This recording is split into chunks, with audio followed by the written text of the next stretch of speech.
Julius Malema didn't just enter South African politics, he stormed into it, red beret first, fists raised, and voice booming. But now, as coalitions rewrite the country's political script, the question isn't just how loud he can be, it's whether anyone is still listening. For the first time in years, the EFF has been boxed out of power deals, frozen out of influence, and shoved to the sidelines. Is this the beginning of the end for the fighters, or the calm before Malema's next political explosion? Buckle up, because in this new coalition era, the Red Revolution might just be getting started. Julius Malema is no stranger to the spotlight. From his days as the firebrand president of the ANC Youth League to founding the Economic Freedom Fighters in a blaze of red berets and unapologetic rhetoric, Malema has always been a master of political disruption. But in this new chapter of South African democracy, the age of coalitions, Malema faces a different kind of battlefield. The rules have changed. The giants have made a pact. And the EFF now finds itself, not as kingmakers, but as outsiders. The question is no longer just about how loud Julius can shout. The question is, where does he go from here? The 2024 elections were supposed to be Malema's moment. His party, the EFF, had captured the imagination of millions, especially the youth. With a message built on land expropriation without compensation, nationalization of mines, and defiance against white monopoly capital, the EFF had grown into the third largest party in the country. Many expected them to emerge as a crucial player in any coalition talks. And for a brief moment, the EFF looked like it would finally step inside the corridors of executive power. But politics is really predictable, and often brutally strategic. When the dust settled, the ANC turned not to the EFF, but to its ideological nemesis, the Democratic Alliance. The move was more than just shocking, it was calculated. In choosing the DA, the ANC bypassed radicalism in favor of business confidence. It bet on political stability over revolutionary rhetoric. And in doing so, it left Malema and his party out in the cold. Now, Julius Malema is faced with a dilemma he's never quite had before. For the first time in years, the EFF is not at the center of power negotiations. They're not shaping government. They're not kingmakers. They are, in many ways, sidelined. And that is unfamiliar territory for a party that built its brand on momentum, fearlessness, and growing influence. The revolution is at risk of being put on pause. But don't count Malema out just yet. If there's one thing South Africa has learned, it's that he thrives when pushed to the margins. His political survival depends not on power, but on relevance. And Malema knows how to stay relevant, through controversy, through defiance, and through relentless attack. Already, he's framed the ANC-DA pact as a betrayal of the revolution, as a neoliberal conspiracy to freeze out black radical politics. He's accusing the ANC of sleeping with the enemy, selling out the people, and abandoning the very freedom charter they once held sacred.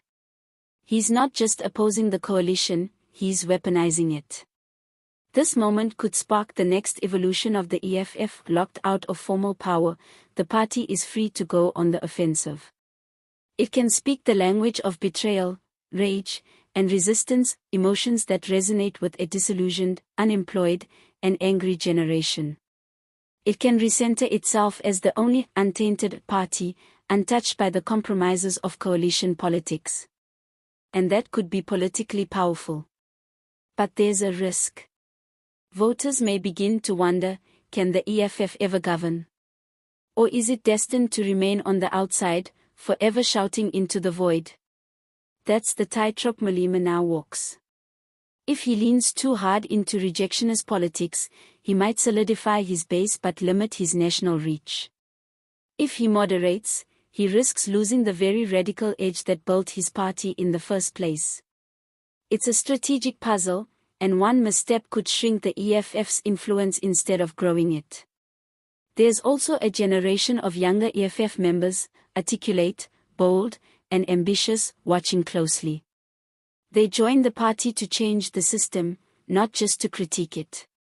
Some want real power, not just protest.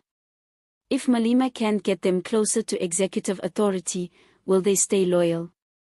Or will internal fractures begin to appear? The local elections in 2026 may become a referendum not just on the coalition, but on Malema's ability to evolve. If the ANC-DA pact fails, the EFF will be waiting to pounce, ready to tell the people, "We warned you." But if the pact holds, if service delivery improves, if load shedding eases, if corruption is curbed, the EFF's narrative could lose steam. The party will need more than anger to stay relevant. It will need vision, policy depth, and a path to governance that doesn't rely solely on shouting from the sidelines. And yet, this might be the perfect terrain for Julius Malema to reinvent himself again. He's done it before. From ANC youth rebel, to political exile, to revolutionary commander-in-chief.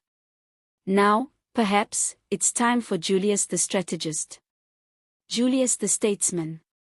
If he wants to lead a government one day, he must show South Africans he can do more than disrupt, he must show he can build. But make no mistake, Malema is not going quietly. He's already rallying the masses. He's planning national shutdowns, protests, and parliamentary chaos. The EFF is preparing for battle, not retreat. And while they may be locked out of cabinet offices today, they are not locked out of the national psyche. Julius Malema remains one of the most watched, most feared, and most controversial figures in South African politics. So where does he go from here? Straight into the heart of the people. Into town halls, township rallies, and university campuses. Into TikTok videos and fiery parliamentary soundbites. Into every space where frustration brews and hope feels distant. That's where the EFF will rebuild, and possibly surge again. Because the truth is, in a country where inequality still reigns, where the poor still queue for broken services, and where dignity remains a dream for millions, there will always be space for radical politics. And Julius Malema knows how to speak that language better than anyone else. This is SA Unfiltered, and we're watching every move.